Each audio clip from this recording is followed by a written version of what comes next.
Hello students. So here is your syllabus for biochemistry and the subject code is BP203T, right? So if you are a BPharm second semester aspirant in AKTU University, so in this you have total 5 units, right? So here I am discussing the whole units and the topic which is related to amino acid metabolism. So in amino acid metabolism, we already discussed about transamination, deamination process. Okay, so they both are initial steps of amino acid metabolism. So first, what happened from amino acids? There is transfer of amine group, which is known as transamination. Okay, and deamination means there is a removal of amine group.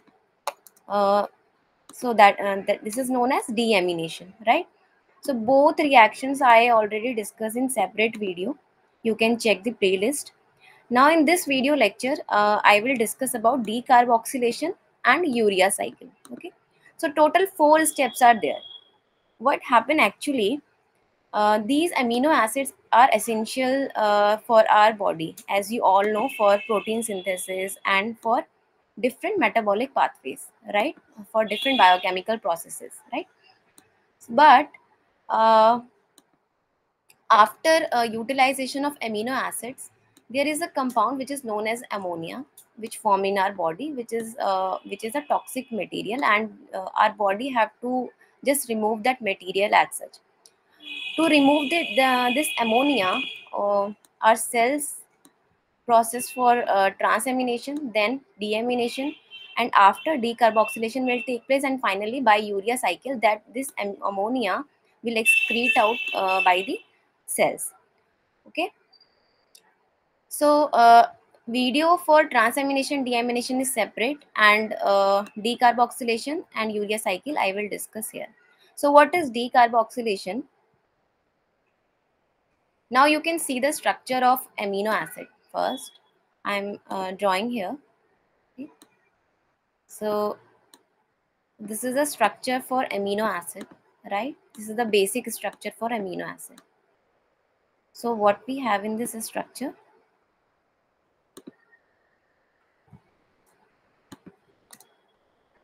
So we have amino group, okay, and a functional group which is known as carboxylic acid.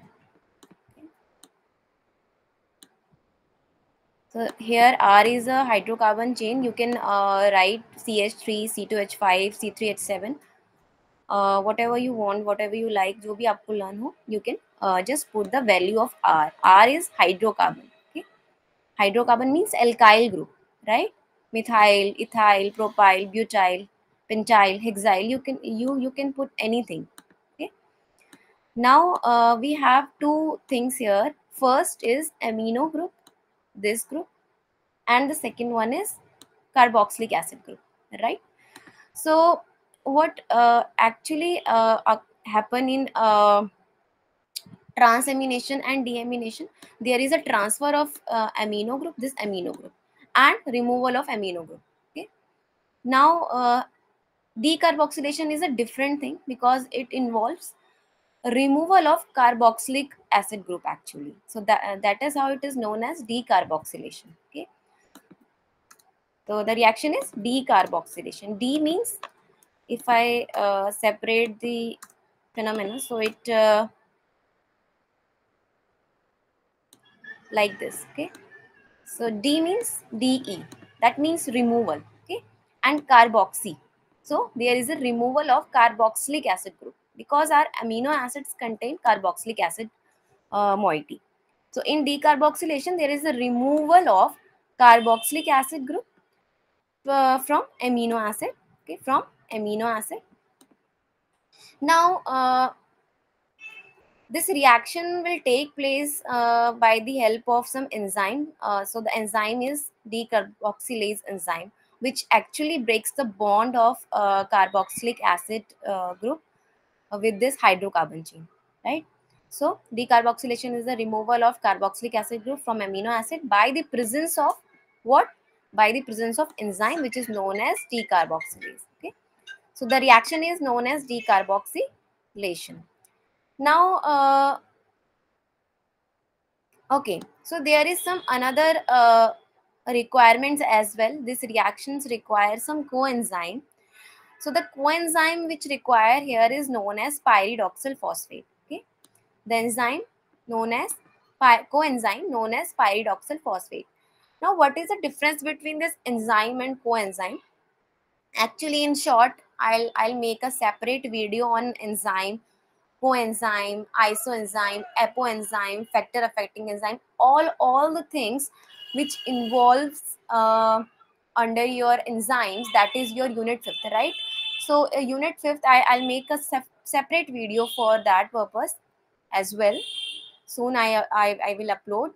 Now, in short, what is coenzyme? Coenzymes are the molecules, or you can say moieties, chemical molecules, which basically helps this enzyme to work. Okay, and what enzyme actually does? Enzymes basically catalyze the rate of the reaction. Okay, enzymes basically catalyze the rate of the reaction. So these coenzymes just help the actual enzyme working in the in particular reaction. So here the enzyme is decarboxylase, which actually increase the rate of the reaction. And if I talk about this pyridoxal phosphate is nothing else but it is a vitamin B6, right? What it is?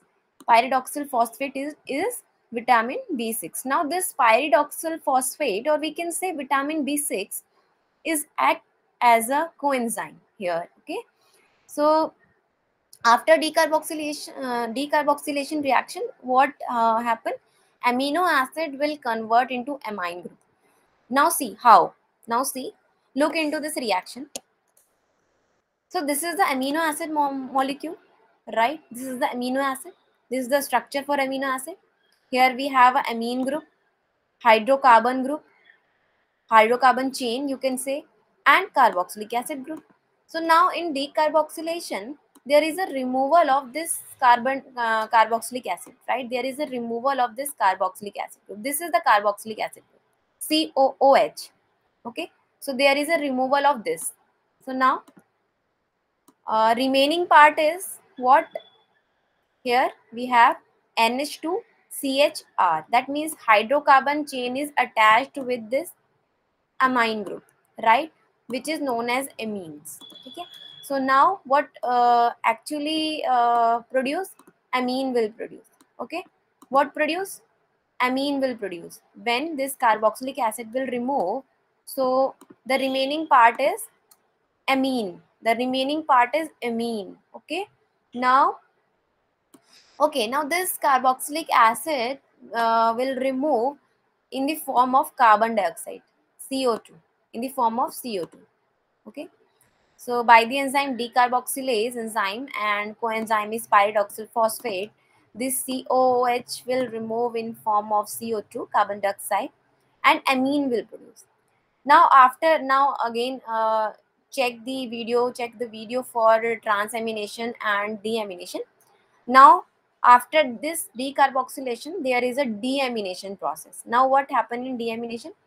There is a removal of amine group. Now this amine group will remove completely in form of ammonia. This amine group will remove completely in form of ammonia, and this ammonia will undergo into urea cycle, because we don't need this ammonia in our body. This is not a thing, or we can say this is not a molecule or chemical moiety which is required by our cells. We don't require ammonia, right? So just we have to remove that from our body. So by this our body undergoes or we can say our cells initiate some different pathways like urea cycle to remove or to excrete that ammonia. Okay, now just move towards urea cycle, right? So that is how ammonia will produce. By decarboxylation, what will be the product? The product will be ammonia, right? And our cells have to remove that ammonia from our body. So urea cycle will start. Okay, so just move towards urea cycle. If you have any doubt in decarboxylation, if you want to further explanation on the same topic, so you can write on a comment box. Just a moment. So here is a urea cycle. So what will be the product after deamination and after this decarboxylation? Ammonia. Ammonia will be the product, and we have to just remove out this ammonia as such. So this can only occur by this urea cycle. This ammonia will excrete out, or we can say remove or flushed out by our body through this urea cycle only. Okay, so in this actually this ammonia as such can't remove, so that's why it converted into urea first. Urea is a compound, urea is an organic compound which formed by ammonia, right? And by through which cycle? The cycle known as urea cycle. Okay, so there is a formation of urea in urea cycle, and urea is an organic compound, right? And this is the structure for urea. Here you can see there is a amine group, two amine groups and carbonyl group. In between two amines there is a carbonyl group. Okay, so this is the structure for urea. Now if I talk about the amino acid metabolism, so the final product will be urea, because our cells only excrete out urea when protein, or we can say amino acids, gets metabolized. So urea will be the product, urea will be the final product, or we can say end product of protein metabolism is urea. Okay, and this can only occur by this urea cycle, right? Now the point which you have to consider in your examination, as you have multiple choice questions in your end semester theory examination, so just remember that where this urea cycle will take place. So this there is a formation of urea in liver as well as in, then it go through the kidney, and after kidney it gets excrete out. Okay, so here two organs are involved. Liver, in liver it form basically urea cycle will occur only in liver, and after the formation of urea it undergo or transfer to the kidney, and through kidney it excreted out from our body. Now what will be the location, exact location? That means in liver, as we all know that every organ involves some what some cell components, right? Some tissues, right?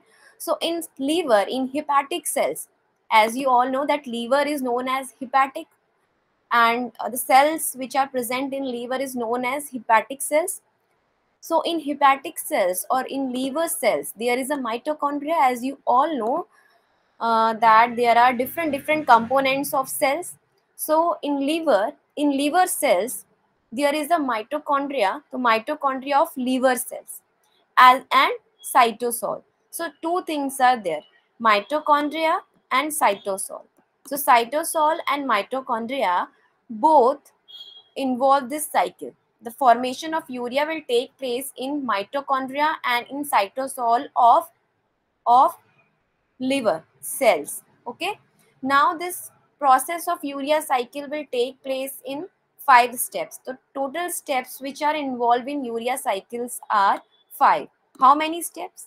5 steps. Okay, in each step there is a different enzyme which utilize. Okay, so total enzymes are 5. Okay, just remember in this way, total steps are 5, total steps are 5, and enzymes which involve, they are also 5. Okay, so each every step involve a separate enzyme. Now what are the different steps? So step 1 involves synthesis of carbamoyl phosphate. So first this ammonia will react with carbon dioxide and gets converted into carbamoyl phosphate. Okay, so ammonia will convert into carbamoyl phosphate in first step. Now this carbamoyl phosphate will convert into citrulline. Okay, you can just learn the name of these compounds. Okay, so the first compound is carbamoyl phosphate. When ammonia will react with carbon dioxide, it get converted into carbamoyl phosphate. Now this carbamoyl phosphate will convert into citrulline, and this citrulline convert into arginosuccinate. Okay, so what will be the third product? That is, in third step there is the formation of arginosuccinate. Okay, now this arginosuccinate, it is a complex moiety, so uh, it undergo to the cleavage. Actually, the molecule is cleaved out, so there is a formation of two different molecules, two separate molecules. Number one, that is the urea, and this another one is ornithine. Okay, the first compound which formed by this arginosuccinate is urea, and the second one is uh, ornithine. So two compounds are formed by this arginosuccinate. Okay, so in fifth step, finally, we there is a formation of urea. So how you can learn this cycle in this way? So this carbon dioxide, which is already present in our cells by different biochemical pathways, we have carbon dioxide in our body, and this carbon dioxide will react with ammonia, which comes from deamination, transamination, decarboxylation, right? So this ammonia will react with carbon dioxide, and they both will convert it into carbamoyl phosphate. In the presence of which enzyme? Carbamoyl phosphate synthetase first enzyme. Now this carbamoyl phosphate gets converted into citrulline. Okay, so this is citrulline. Then this citrulline will react with aspartate, which is the amino acid. So this citrulline will react with aspartate, and in the presence of arginosynthase, this citrulline and aspartate combine with each other and form arginosuccinate. Okay, now this arginosuccinate will break into two compounds. There is a cleavage of arginosuccinate, and it form arginine and fumarate. Okay, two compounds are there, arginine and fumarate. This arginosuccinate form will form arginine and fumarate in the presence of arginosuccinase, because there is a uh, breakdown of a bond, so that's why the enzyme is known as arginosuccinase. So two compounds are there, arginine and fumarate. So what we want arginine here. Now this arginine in the presence of arginase enzyme will convert into urea. Now you can see this arginine will convert into urea and ornithine. Now this ornithine again converted into citrulline. When this ornithine will react with this carbamoyl phosphate, they both gets converted into citrulline, and this pathway will repeat different times, and urea will form separately, and after the formation of this urea, it get excreted out through kidneys. So that is how this urea will form by this urea cycle. This is all about decarboxylation and urea cycle. If you have any doubt or any questions regarding this amino acid metabolism as well, so you can write on a comment box to me. And if you want a same video in Hindi, so I'll also make that, but just write on a comment box for same. Thank you.